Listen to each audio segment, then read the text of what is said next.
camp. Memorial Day kicks off the official camping season as many states are starting to ease restrictions. More people are hitting the roads, and you may start seeing more RVs as families are considering safer travel options this summer. Many people not feeling comfortable with the idea of flying. Auto expert Mike Caudill joining us live with a recent surge in RV sales and rentals. Some of these numbers that we're seeing, Mike, are just staggering. First of all, thanks for joining us. Looks like you're on a nice little camping trip right here yourself.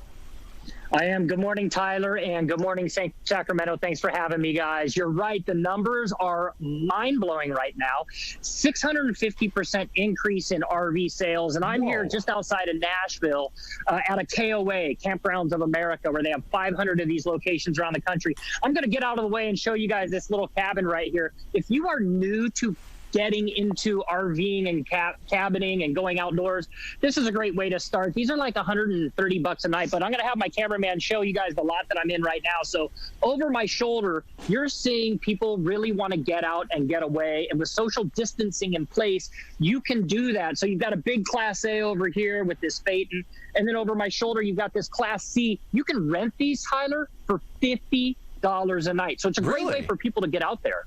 That's incredible. And I want to take it back to your past and your history, Mike, because I know you're in Nashville right now. You mentioned that, but you're actually from the Sacramento region. Tell us about where you learned how to camp and found your love for the outdoors.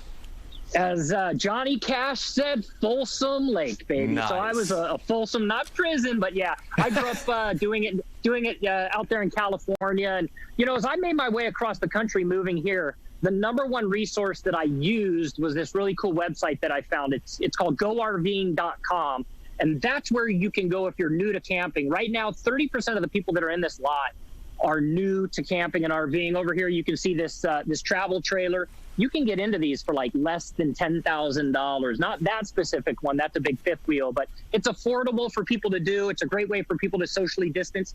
And the best part is you get to be with your family. So me being from California, I grew up in the Sierra Nevadas, up at Fallen Leaf Lake, Lake Tahoe, enjoying my time. But this is a KOA, man. So you can be in a cabin, or you can be out here camping in a motorhome, Tyler. You get to choose, and that's the best part about it. So, Mike, you touched on this, the glamper in some of us that aren't the greatest outdoorsmen.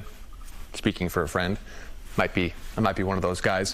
What do you have for the glamper out there? I mean, they can't afford the $10,000 entry fee to get into an RV. Is there other options there too?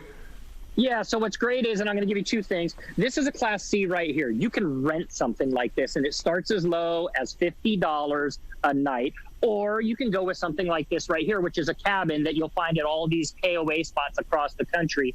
You know, these start at about $130 a night, so you don't have to spend the money on the motorhome to do it. But if you want to, which we're seeing a surge in motorhome sales as well right now, you can do that. And so what I do, because when you learn to camp, there's a lot that goes into it. If you go to that website, GoRVing is great because GoRVing.com is great because it really gives you a chance to look at all these different motorhomes and cabins and figure out what it is you want to do with your family. For me, I enjoy the camping in the motorhome part. It's always a lot of fun. But if you want to do a cabin as well, it's great. It's a great glamping way to do it. You got a big family, right, Mike? How many kids you taking along with you on these camping trips in the RV? 2 kids, a wife, and a dog. And then I've even towed a car behind us. When we made our way across the country, we stopped at KOA spots along the way. The reason we did that is they're clean. They're usually on concrete like this. You get water and you get electric. It makes it super easy for you. And even one night we decided we didn't want to be in the motorhome. We wanted to get out.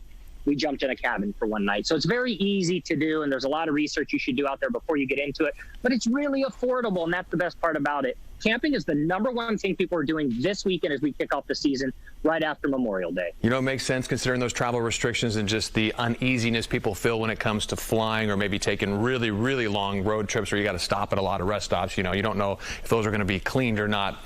All right, Mike Caudill, camping expert from the Sacramento region, well-versed in the Sierra Nevada. Thanks so much. It was great getting those tidbits from you on rental RVs and sales. Thanks so much. Have a great Memorial Day weekend. Thanks, Tyler.